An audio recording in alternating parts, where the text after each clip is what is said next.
Thanks, Kate. Good afternoon and welcome to another webinar in our Leading with Evidence series. Our presenters today will discuss their innovative prevention approaches, supported by some unique funding strategies to keep families supported, connected, and safe.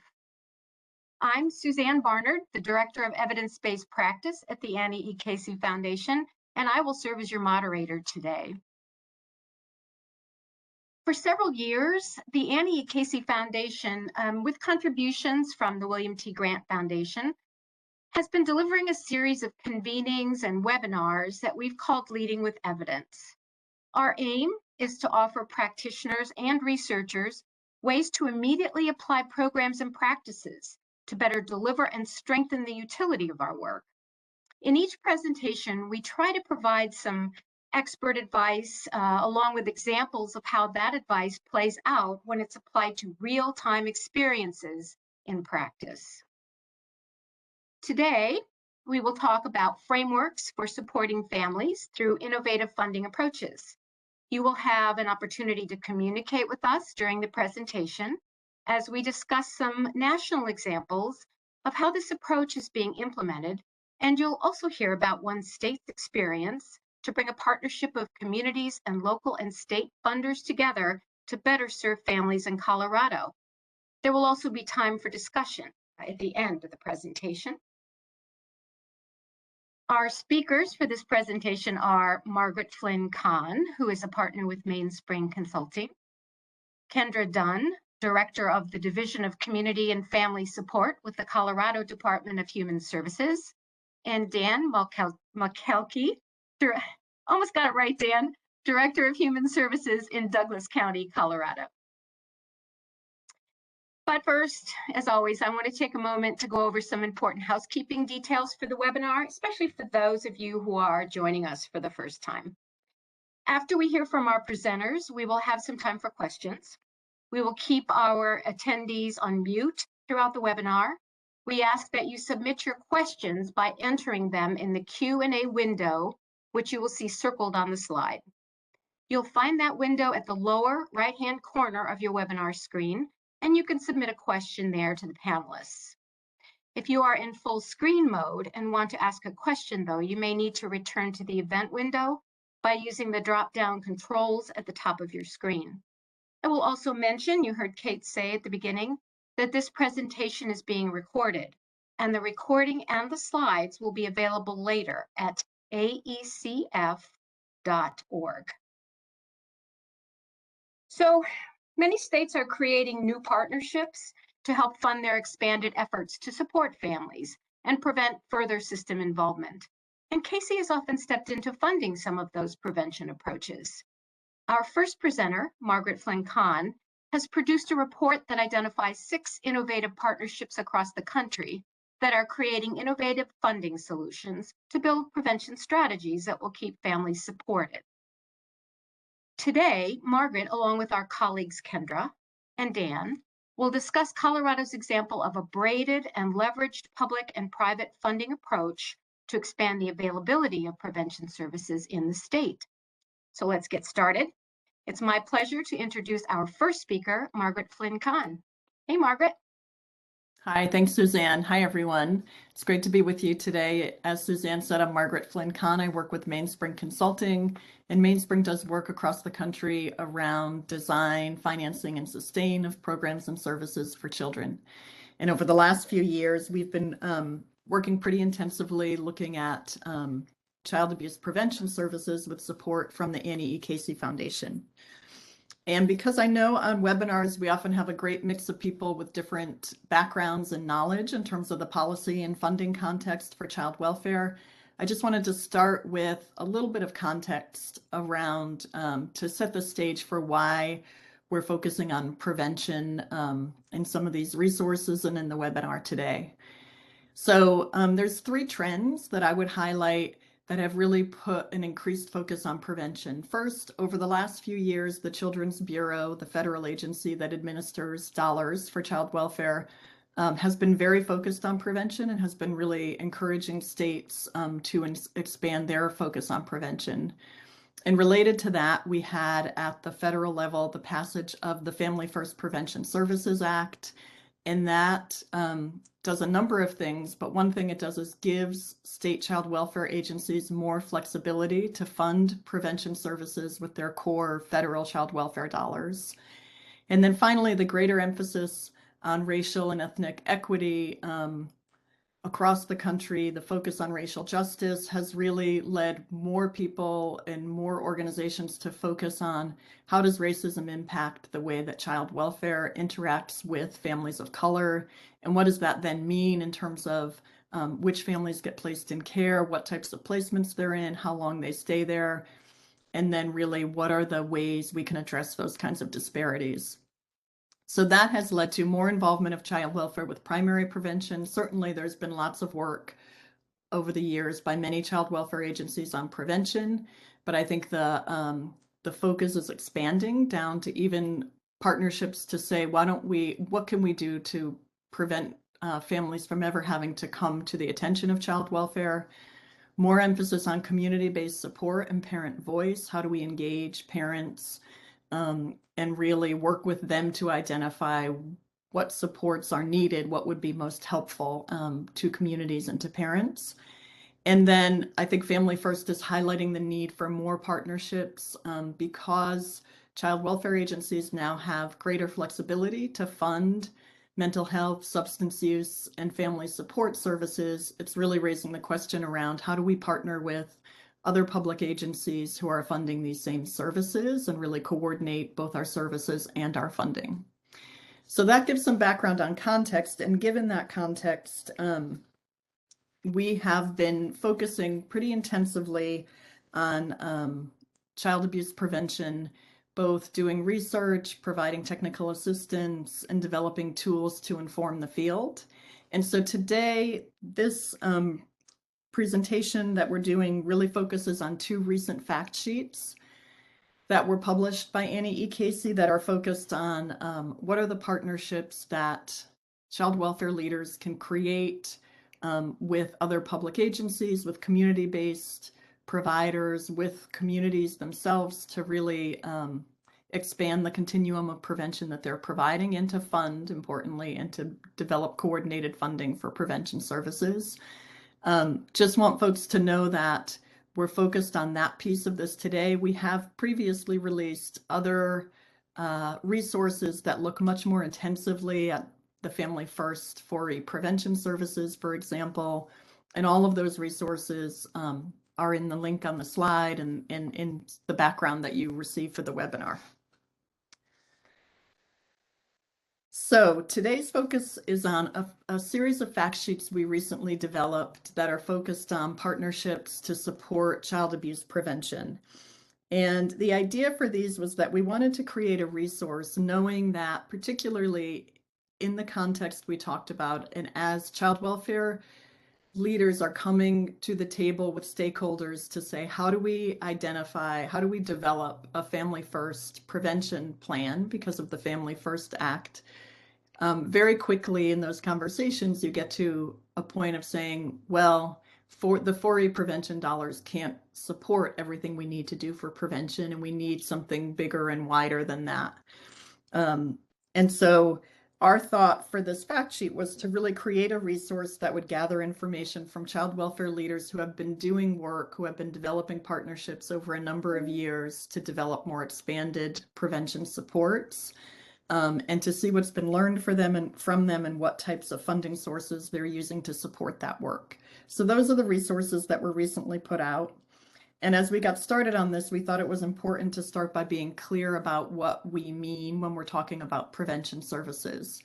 And so for purposes of the webinar today and the resource that we created, we were really focused on how do you prevent child welfare involvement? So both initial involvement, how do you prevent families from ever being reported to child welfare? And if they're reported, how do you prevent them getting more deeply involved? So how do you prevent children from going into placement? How do you make sure if children are placed that they're able to return home quickly? So that's what we were thinking of in terms of prevention.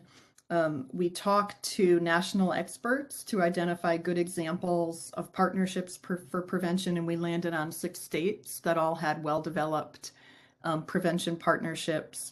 And there's really a mix across these that are described in the fact sheets of partnerships that are between 2 public agencies, 2 or 3, and pretty narrowly focused on one type of service, and partnerships that are much more broadly focused and more about community-based supports and bringing together a whole range of different partners to the table. And as we thought about how to organize the information on funding sources that we were developing and the strategies that we saw states implementing, we saw them grouping into 3 main categories, mainly based around the types of outcomes and services that they were supporting. And so we structured, and the way I'll share the information today in the webinar is around 3 main categories. And that's that we want families to be supported and able to meet basic housing, nutrition, and medical and behavioral health needs. So this is really about partnerships that are focused on making sure that families have what they need to meet basic needs: housing stability, basic financial support, access to healthcare, things like that. The second category is that families are connected to networks of extended family, friends, and community that nurture children and promote healthy development. So this is about the types of supports that are doing family support, parent education, home visiting, as well as more informal means of connecting families to support each other. And then finally, that we want families to be safe. So really, this is where more about supports for families who are facing significant challenges, who are in crisis. A lot of it's focused around partnerships related to mental health and substance use services. So that gives you a sense of the organization, both of the resources that we created and how I'll go through the information for the webinar. And if we jump in, I'll start with, so I'll go through each of these 3 areas, and what I'll highlight are some of the key funding streams. And the funding streams we identified were really ones that across the 6 places we profiled, they highlighted these as important to their work. I know there's a much broader landscape of funding, but we wanted to hone in on the ones that people are most typically using. And within the fact sheet, there's links to much more detailed information on each funding source, as well as who's administering these. So there's meant to be really kind of a primer for leaders. If you're thinking about, well, as a child welfare leader, we really need to do more around housing. Who are the potential partners who we can work with, and what are the funding streams that we might coordinate around, and to kind of give you that starting point for partnerships. So I'm going to start with walking through Families Are Supported, which is focused on the basic needs. The key funding streams that came up through our conversations here within child welfare: promoting safe and stable families, which is pretty flexible and often used to help families address crisis needs, so kind of flex funds for families. And then within social services, temporary assistance for needy families, the core economic assistance dollars that states receive, as well as the social services block grant, which is pretty flexible dollars for social services, were frequently being used to help to address basic needs supports in partnership. And then, of course, Child Care and Development Block Grant, core funding for childcare, the Medicaid and Children's Health Insurance Program dollars around access to health care, and then Community Development Block Grant. This is a funding stream that's administered at the county or city level. It comes out of HUD and can support public services generally, and is often a funding stream that can support basic needs and is usually administered competitively at the county or city level. So if you're doing community level work, that can be an important funding stream. And then finally, Youth Homelessness Demonstration Project came up in the next example that I'll highlight as important for projects, and that's a discretionary grant that's been provided fairly significant support for projects working with a focus on youth homelessness.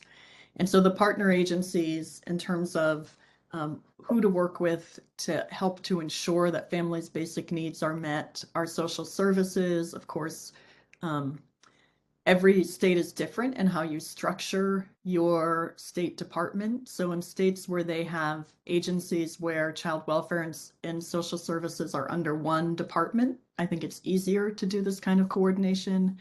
Then, of course, your Medicaid agency, public housing, and local, your city and county economic and community development departments can also be important. And I'm going to highlight one example where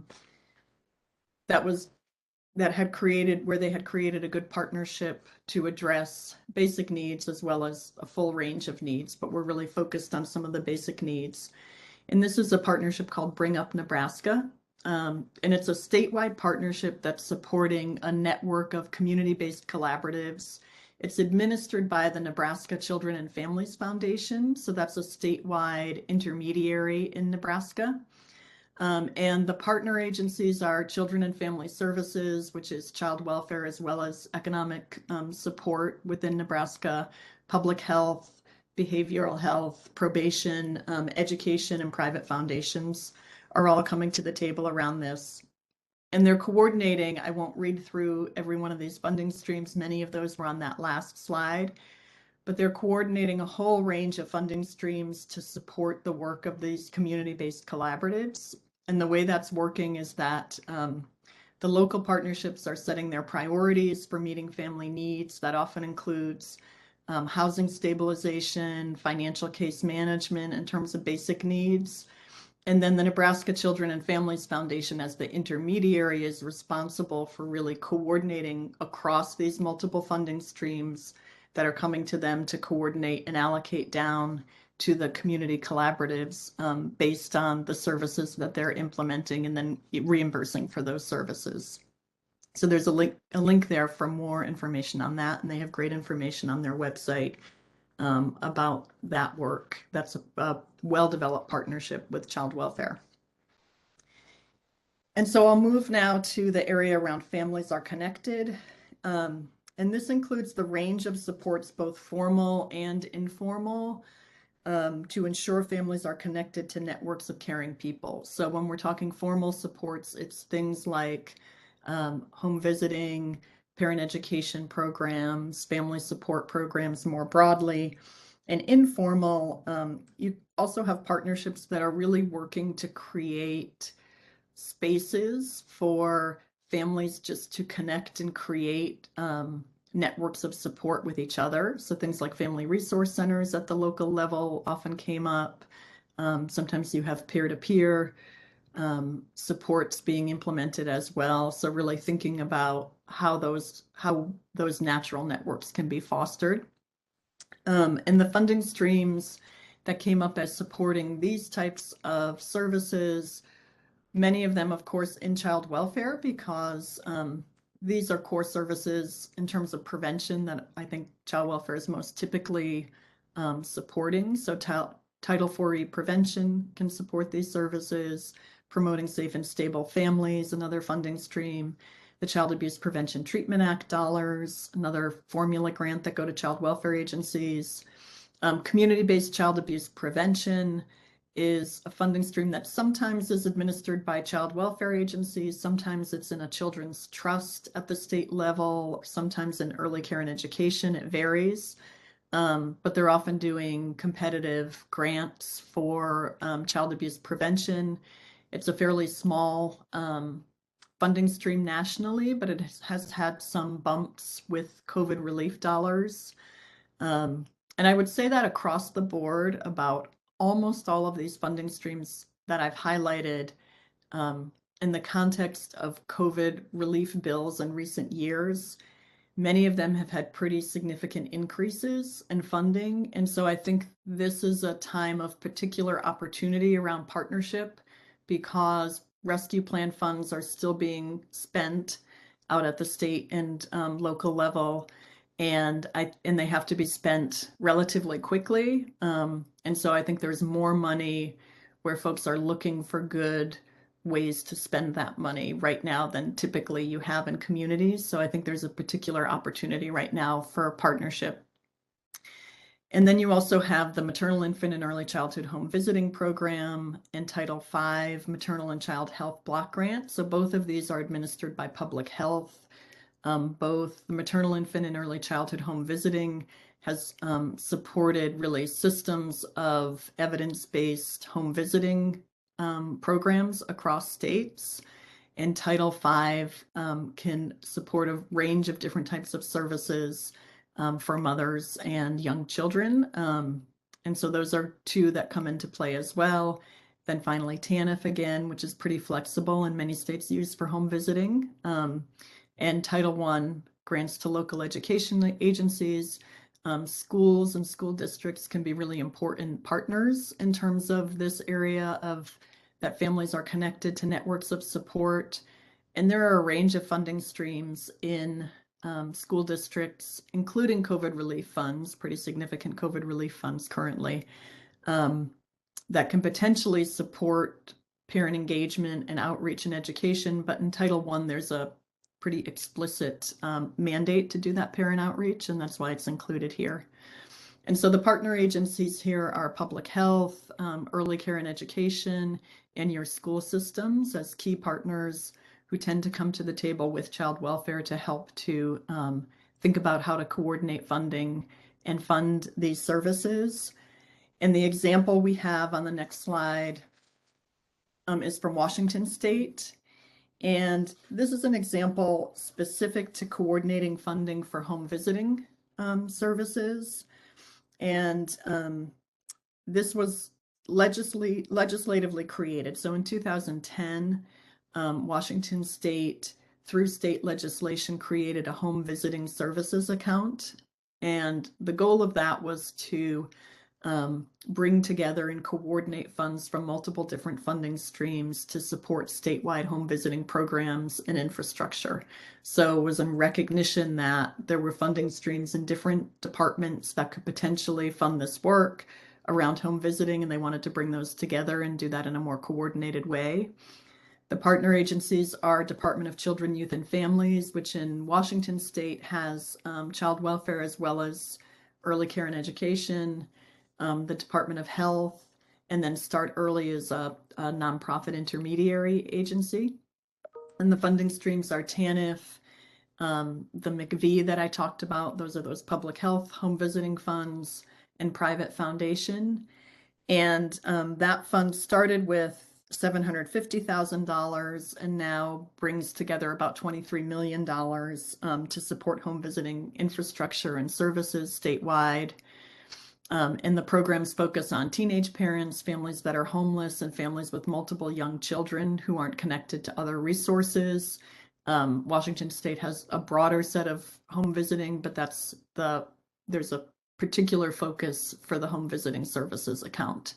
So that's another example that gives an example of really action to bring together in a structural way different funding streams to help to support more coordinated work for prevention in terms of home visiting. And now I'll move to the third and final area that I'll talk about, and I want to make sure that Colorado has time to share from their experience.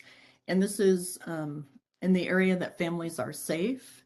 So here we were looking at partnerships that were really focused on bringing together partners and resources for families who are in crisis and facing significant challenges. So often around substance use and mental health, whether that be for parents or for young people.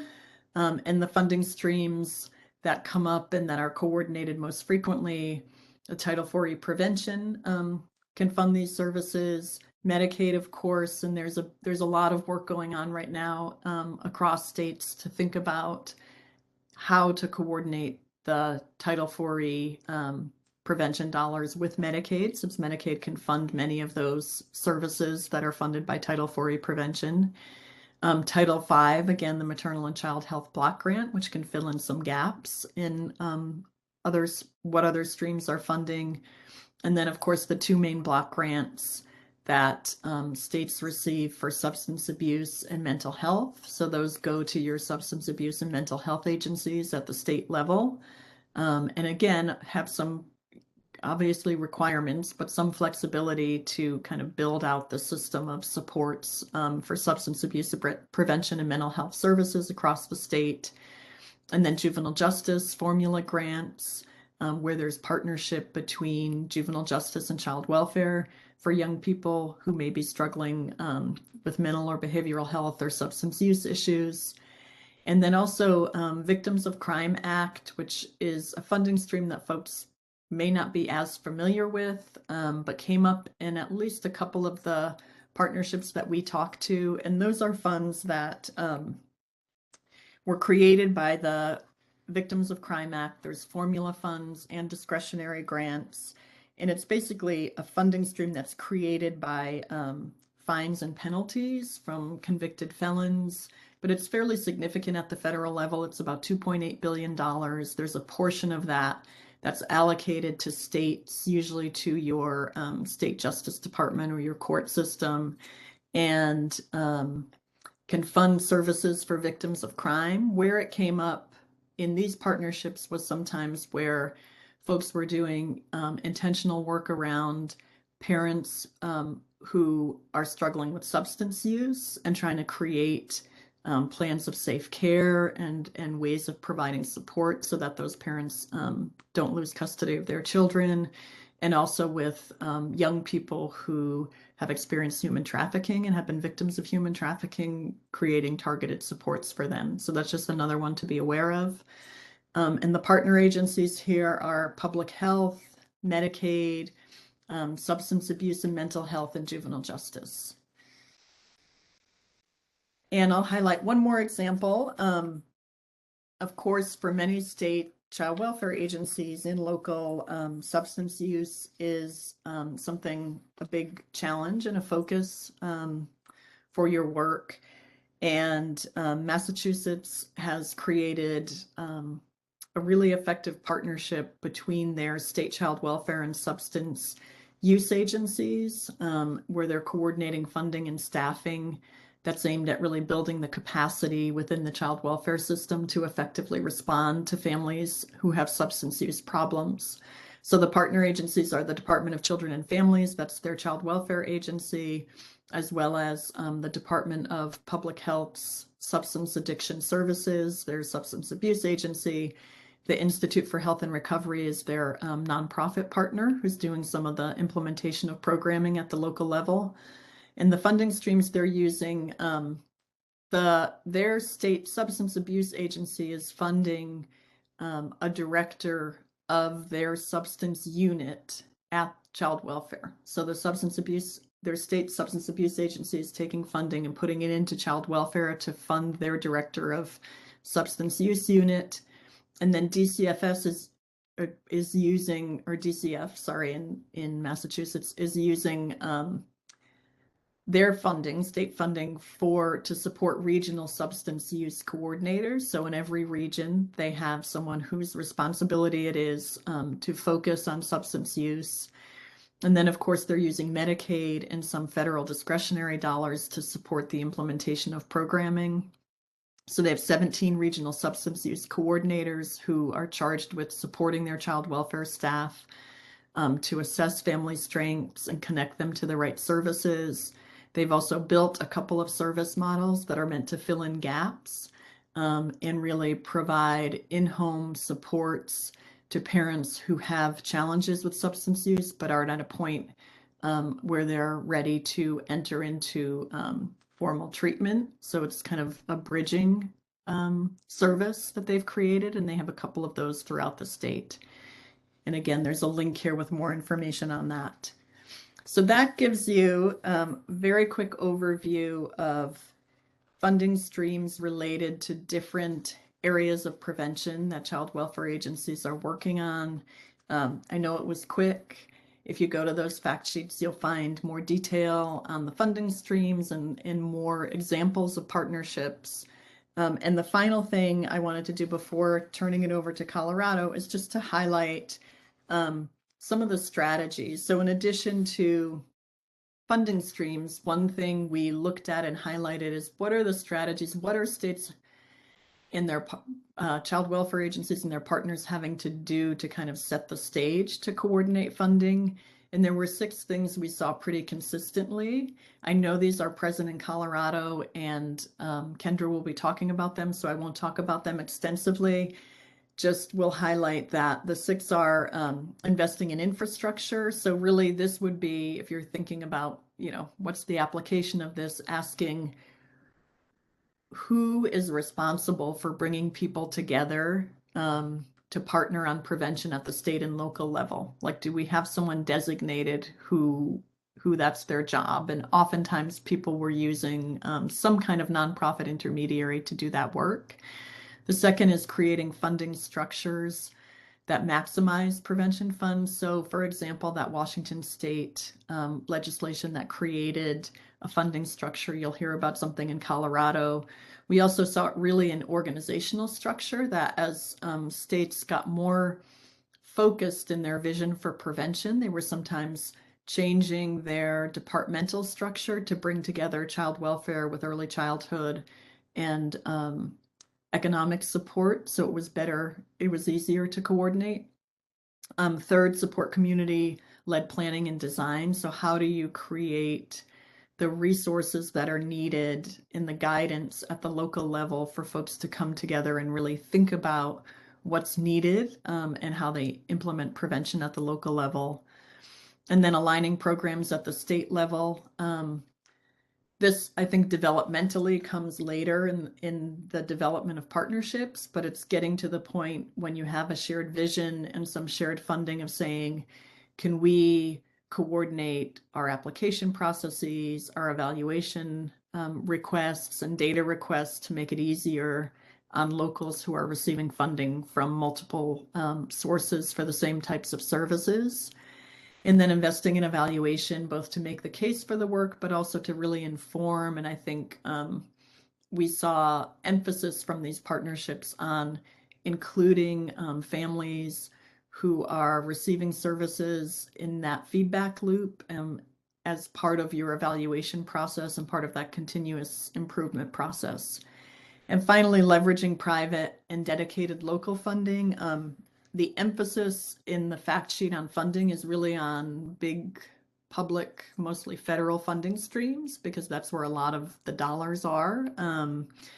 But there's a real need for private, and we also saw dedicated local funding important as providing more flexible support to fill in gaps, to allow you to build the infrastructure, to help you to create the supports that let you use public dollars in better ways, essentially. And so important to think about bringing your private foundation partners to the table as you're developing these types of partnerships. So with that, I'm going to pause. I'm going to turn it over to Kendra, who's going to speak about some of the great work that they're doing in Colorado. Thank you, Margaret. So we have 4 things that we want to share with you today from the state and the local level. So we're going to try to hustle really fast, and then I promise our contact information is at the end if you want to talk about in detail about any of the specific things. The first thing, though, that we wanted to make sure you understand is that there's some context around all of the work we're doing together in Colorado. One of the most important things is that we are a county administered, state supervised state, and we have a strong culture of rugged individualism because we are a Western state. And so that local control drives everything. And you'll see that throughout kind of the strategies that we highlight today. The second thing I want to point out, I don't believe it's unique to Colorado, but it is also key to the strategies we're going to discuss, is that 45% of the children involved in our child welfare system statewide are under the age of 6 years old. So we created an Office of Early Childhood in 2013 that included the first child abuse prevention team within our early childhood system. And that was really done to increase alignment across programs that are serving children with young families. So it houses not only childcare, but also our early intervention Part C program. And so really just trying to think about lots of ways to partner with families who have multiple needs. And if we do that successfully right from the start, that really does have the ability to change the trajectory for families so that they don't ever touch the child welfare system to begin with. So with that, I will go ahead and just talk very briefly about our Colorado Child Maltreatment Prevention Framework for Action, which we launched in 2017. It was co-developed with families, government, nonprofits, advocates, researchers. And the idea was really to build a roadmap that would guide strategic thinking at the state and local level about our resource investments to prevent child maltreatment and promote child well-being. So with the idea that as we collectively used this tool across the state, the resulting alignment of strategies would maximize the impact on our shared outcomes. So it is not owned by government in Colorado, it is really owned but collectively across all of our systems. But what it does is lay out a shared vision, foundational principles, best bet strategies across systems, and most importantly, overarching outcomes and measurements that really allows us to aggregate the work that's happening around the state while not compromising the ability of local communities to chart their own path based on their local needs. And so the responsibility to monitor the uptake of this framework for action is our Colorado Child Abuse Prevention Trust Fund Board. And now that the framework is 5 years old, we actually are embarking on an update to really look at the changing landscape that's happened in the past 5 years, as well as progress that's been made. There is a link there where you can visit the framework as a whole, but this has been key to really developing that infrastructure at the local and state level that Margaret was talking about, and really giving us a way to start to align programs. So along with the framework, next slide, along with the framework, because we wanted local communities to be doing child maltreatment prevention planning, using the framework as a roadmap, we did develop a toolkit for community planning and a process that we launched. At this point, we have 31, which is half of our counties that have developed local plans. We provide funding using our CBCAP, or community-based child abuse prevention funding, and we have had philanthropic support from foundations. And this allows our local communities to have funds to pay staff to coordinate the logistics. They receive the support of an independent facilitator. They also get funds to pay parents and families to participate in the process. And then they are able to use a research partner that we fund at the state level, so it's no cost to the local communities. And that research partner will help them implement our community and parent asset survey, which we developed in the process, and then to conduct focus groups in English and Spanish at no cost.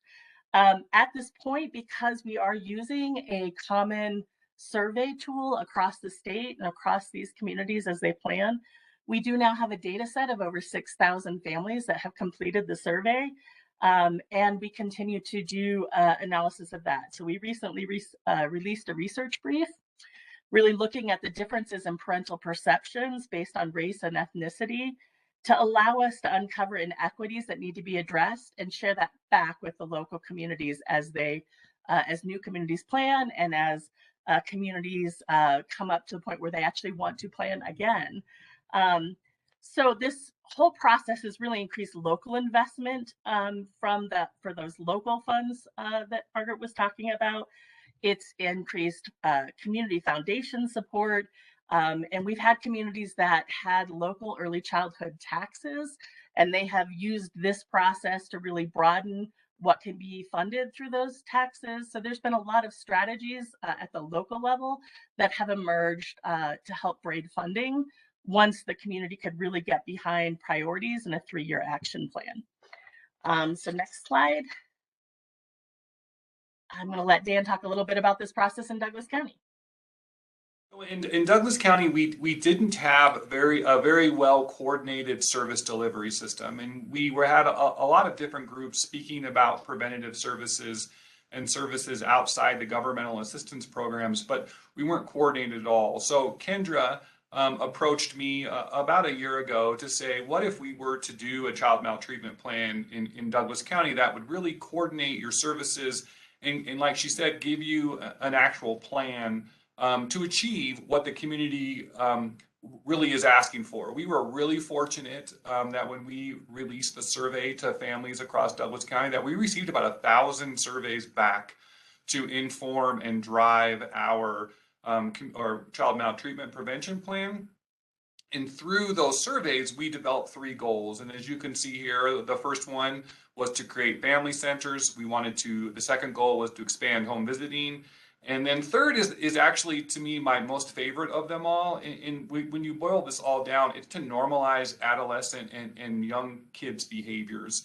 What we have had here is people really experiencing, especially through COVID, a great deal of fear and anxiety over all the things that were going on. And we really are trying to strive to normalize what is true behavioral problems versus things that need to be addressed through government or the child welfare system. So now I want to share a little bit of additional work that we've done to align programs and build infrastructure at the state and local level. Starting in 2019, we created the Colorado Partnership for Thriving Families.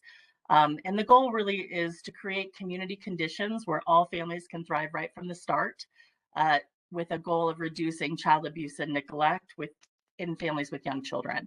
And that the partnership really initially was developed to bring together human services, public health, early childhood, and healthcare at the state and local levels to really think about and transform the ways we were working together and the ways that we were partnering with families.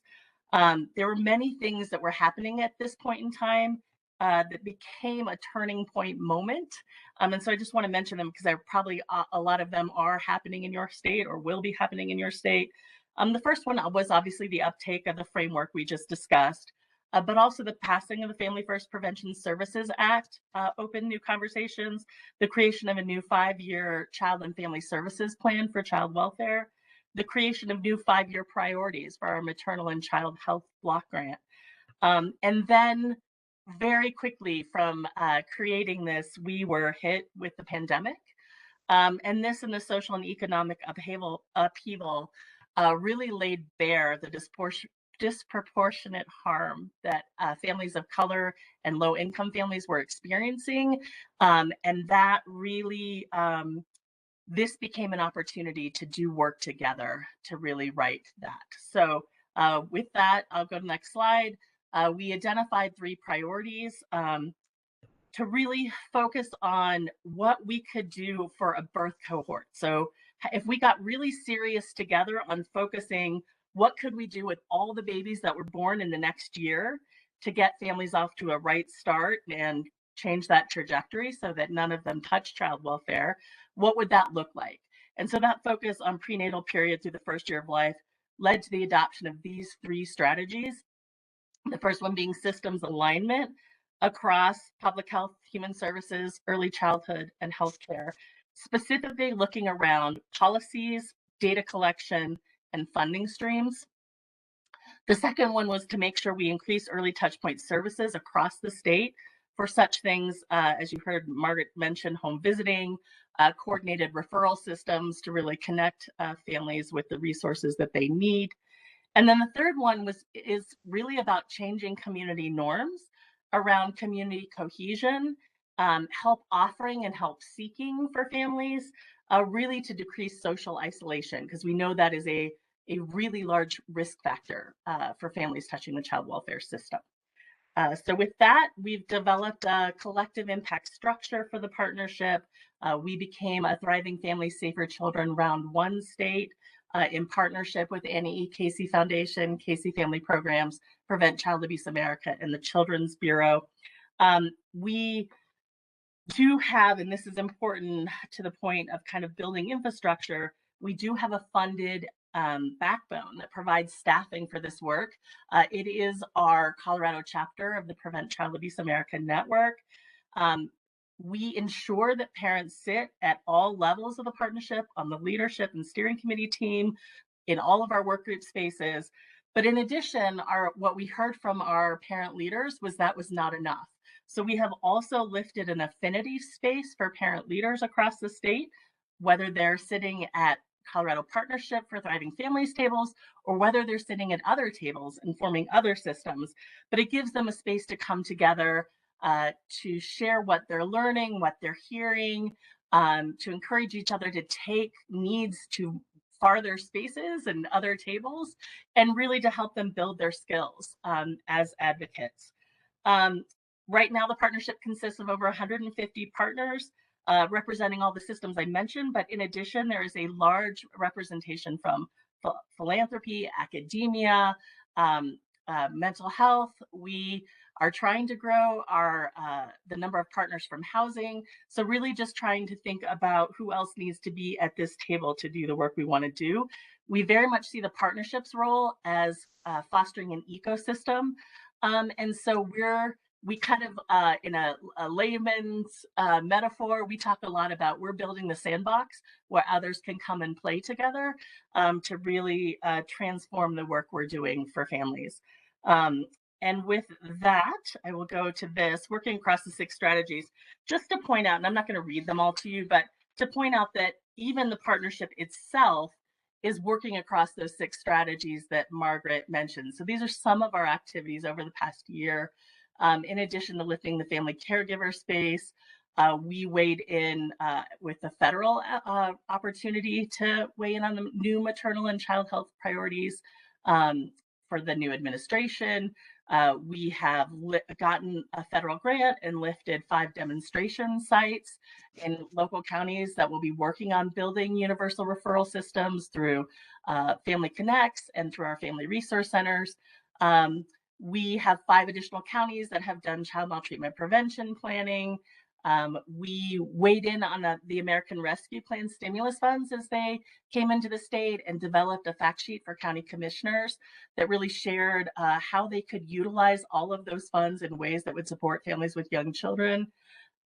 Our governor is in the process of lifting a new department of early childhood. So the partnership has weighed in on that and how funding streams could be blended and braided. So with that, we want to talk a little bit about our family resource centers. So in Colorado, we have 35 family resource centers that were created. We had a pilot that was created in statute in 1993, initially with state general funds. After the first 5 years, the funds were cut. It really forced our family resource centers to organize. They developed a statewide association and then really worked to build infrastructure to secure diverse funding. That included adopting standards, implementing a shared data collection system, conducting an annual evaluation, and conducting research to build evidence for their family development model. Because of that work, we were able to restore state funding in 2015, but we remain committed to them ensuring that our community-based family resource centers really have strong, sustainable, diverse funding streams that support their work. So we actually are not trying to move back to a model where the state pays 100% because we don't want them to be at risk. And so many of them they have federal grants for things like preventing infant and maternal mortality. They have state funding to implement programs. So in addition to just money to be a family resource center, they get funding to implement home visiting or programs to sign up families for benefits. They get foundation support. They do fundraisers. They also have fee-for-service based strategies. For example, almost all of our family resource centers run a thrift store. And so we've really worked with them to how we help build their capacity to be strong, functional nonprofits. The Community Partnership this is a picture of the Community Partnership Resource Center in Teller County. They are a great example. They are a small rural mountain resort community. They've built a really strong relationship with their county child welfare. And so they are currently receiving funding from both Promoting Safe and Stable Families and our Family First Services Transition Act funds. During the pandemic, they have provided a lot of concrete needs. In addition to partnering with us to distribute diapers and baby formula with FEMA funds, to distributing meat from a local ranch so that families could have the nutrition they needed during the pandemic. Their ability to mobilize quickly and creatively is astounding. And it's the reason why we really think Family Resource Centers should be the front side of our service system or safety net system for families. They recently did a return on investment study looking at the services they provided in 2018. For every dollar invested in Family Resource Centers, the Teller County Child Welfare System saved almost $3. So they're, really doing a good job of building the evidence to show why it works. And with that, I'm going to let Dan talk about theirs. We established 2 Family Resource Centers a year ago this month, so it's been an entire year with lots of planning. And as far as how we're funding those, is the 2 nonprofits. One is Catholic Charities that is operating the Family Resource Center on the south part of the county, and Manna Resource Center that is operating the one on the north part of the county. They both came with their own dollars that are funded. One, Catholic Charities, is funded through Catholic Charities, but also Manna Connect is a nonprofit related to a large church within Douglas County.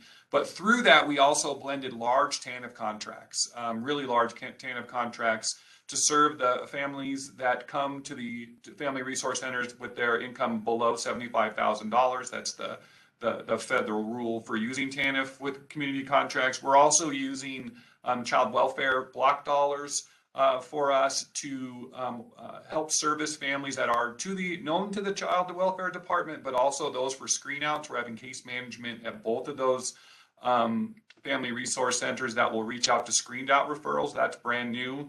And because they were new and we wanted to get the word out about what they were, we made a conscious decision as a county to make them be a leader for the emergency rental assistance programs. So through the ERA program, through the federal government, you are able to help get caught up on your rent.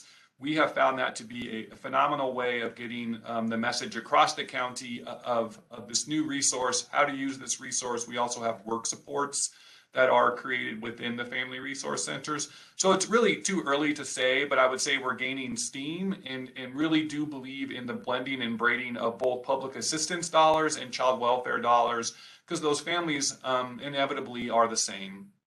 And we're working really hard to serve them so that they don't have to go into the child welfare system, or if they are known, to go further into the child welfare system. And that leads to my next slide. We are really invested in trying to de-link poverty and neglect. In Colorado, if it's not abuse, then everything else is captured under neglect. And neglect is such a broad thing that we embarked on a research project with the University of North Carolina to look to see when families are referred to the child welfare system, is it after they're receiving public assistance, or is it before? And if the ones that are before, how could we offer more public assistance and more case management and more support so that they don't get offered? And then if they are being referred by the mandatory reporters that are now being seen through the public assistance programs, what can we do to help mandatory reporters see that basic needs is not neglect? How do we reframe the referral process for child welfare and really get away from referring families that cannot provide basic needs to their family, not neglectful, but in needing some assistance, and walk alongside of them? And we do believe that the use of our Family Resource Centers will really be the front of that preventative program. And lastly, and just very quickly, in terms of building new funding structures, one of the things we've done in response to the Family First Prevention Services Act is to run legislation to transform our trust fund, our Child Abuse Prevention Trust Fund, to create a sub account where claiming can pool so that we can use those reimbursements from Family First Prevention Services in the clearinghouse to really build capacity across the state for those programs in a way that kind of looks at inequity and deserts. And so obviously we haven't gotten that started yet, but the legislation is linked here if you're interested to see what we are planning. And with that, I'm going to turn it back over. Great. Excellent presentation. Thank you so much, Kendra and Dan and Margaret. We have a lot of questions, but I think we can get to 2 of them. Looks like we have maybe 5 or 6 minutes. We didn't want to shortchange people on the content because it was just so good and strong. One of them I've combined. There were a couple questions about the use of education partners, and I think maybe this is for our Colorado colleagues. We don't see any education partners, elementary or secondary, but they are stakeholders and they're directly impacted. What is the role of the primary education system and around the role and the funding from those systems? I can tell you from Douglas County, the school district is a huge partner in the planning of our prevention program. They were a major stakeholder both on the education side, the McKinney-Vento side, and also the early childhood programs within the school district were also part of developing our family resource centers as well as our prevention plan. Thank you. Here's one. Let's see. Is there a reason, probably from you, Margaret, is there a reason not to include 4B in the Family Safe Group or CAPTA? They seem like significant resources. Is it assumed that social services is part of each of your categories?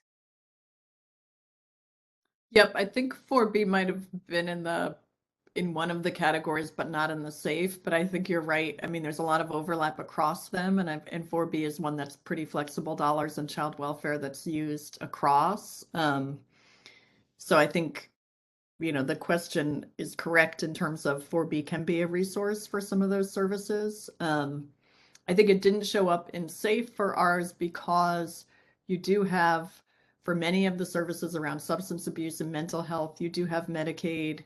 You do have partners in terms of your substance abuse and mental health agencies. The Title 4B dollars, to the extent states can reserve them for more of the family support and prevention dollars, I think there are probably more resources for some of those other things. And that's why it didn't show up there. So that's that piece. And was there another funding source asked about that? CAPTA, just CAPTA. CAPTA. Yeah, and I would say similar there. I think that showed up in the family support piece, but it is a child welfare stream that's fairly flexible that I think they can end up making decisions about how that's used depending on where their gaps are. That's great, thank you. Last one, quick one. There's a lot of interest in the Family Resource Center, so probably Dan and Kendra. What's a typical budget for family centers? I can speak to that. So across our 32 centers, I will tell you, we don't have a typical budget at all. We have, family resource centers that are very, very small and family resource centers that are very, very large. And also, for instance, like Catholic Charities Pueblo, that is really a large human services agency that houses a family resource center, all the way to kind of one of the faith-based agencies that Dan mentioned, which is a much smaller community-based nonprofit, kind of targeting a particular neighborhood or population. So I'm sorry, I can't really help you. There really is no average. I mean, I think it probably spans from $100,000 to 10 million. Wow, well, that's quite a ballpark. Yeah. Thank you. Yeah. I'm familiar with Colorado. I can see a bit about why there might be a difference. All right, I think that's it for us today. It looks like we're at the end of our time and I want to get folks out of here on time. And I'd also like to thank again our presenters, Margaret and Kendra and Dan, for sharing your insights and your strategies with us today. Lots of expertise and I learned a lot. So in this slide, you'll see links to some more resources, including the fact sheets that Margaret mentioned and also additional information on the Colorado Prevention Framework. We appreciate your attendance. Thank you for joining us today, and we'll see you again next time.